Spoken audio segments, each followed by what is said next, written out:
Kimball is about to do something very brave. I need a second. You okay? Take your time. He wanted to sit down for this interview We all have scars. to talk about wounds you can't see.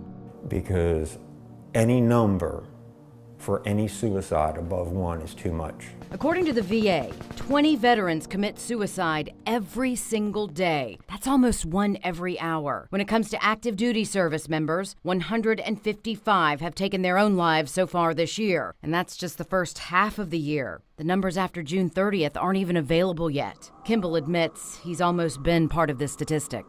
Did you expect to make it through? I didn't. I remember making tapes to my son. I have an autistic 10-year-old. And I remember recording tapes in bed.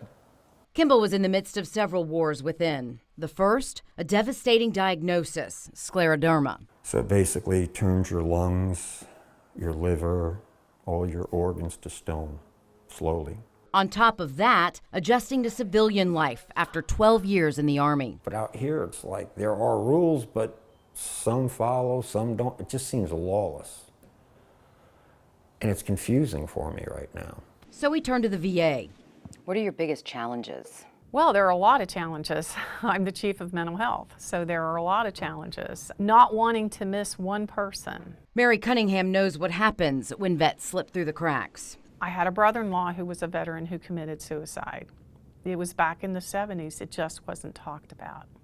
And that's changing. Cunningham believes the problem isn't actually any worse. We're just tracking it and treating it. She says care for things like PTSD and depression is much better now than it was even a couple of years ago. Do you have all the resources you need to help local vets? We are strategically hiring right now. According to their website, our VA only has a total of 43 mental health professionals. We crunched the latest employee numbers for 140 VA hospitals, and it's not good for Augusta. Here's what we found. Nearly every VA nationwide, more than 90% of them, hired more people than had people leave. We found the opposite at Augusta's VA. 127 new people were hired, but 165 people left. That means we're in the negative by 38 people, and that's just in the last quarter. I understand that our VA is overloaded. So Kimball says the community has had to step in and help with his care. And he says it's working. Because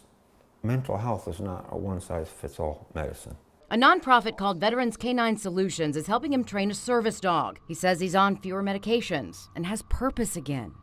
So when I'm out, I can kind of hold my head high now. Courage isn't the absence of fear. Courage is being afraid and doing it anyway.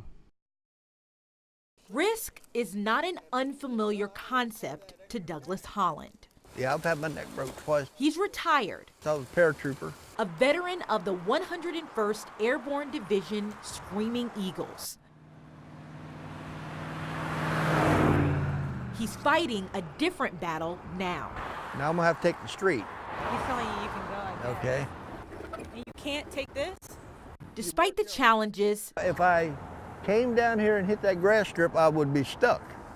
The chair would just sink. he has to keep rolling along. And now we had a ramp getting up on here on this sidewalk, but there's no ramp getting back off or no ramp getting back up to the other sidewalk, and the bus stop sits right there. We don't have access to the bus stops. Douglas, who lives in Augusta's medical district, says even when he tries to avoid riding on the sidewalks, taking the bus, he hits a roadblock.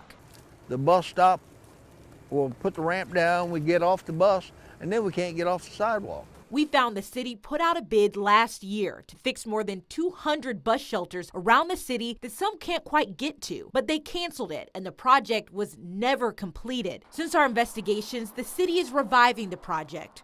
Partly, the city is using $46,000 in federal transit grants to refurbish the bus shelters we showed you in our first investigation. So there is a bus stop on this side of the road, but there's no way for her to get on it. There's no curb cut. The one in front of the municipal building, and to put new shelters along North Lake Road. It's such a nightmare for people in chairs to get around, it's not even funny. For right now, the fixes don't include the streets around Douglas Holland's home in the medical district. We just call them sidewalks to nowhere, because that's where it leads us. His sidewalk to nowhere Oh. is nowhere near where it needs to be.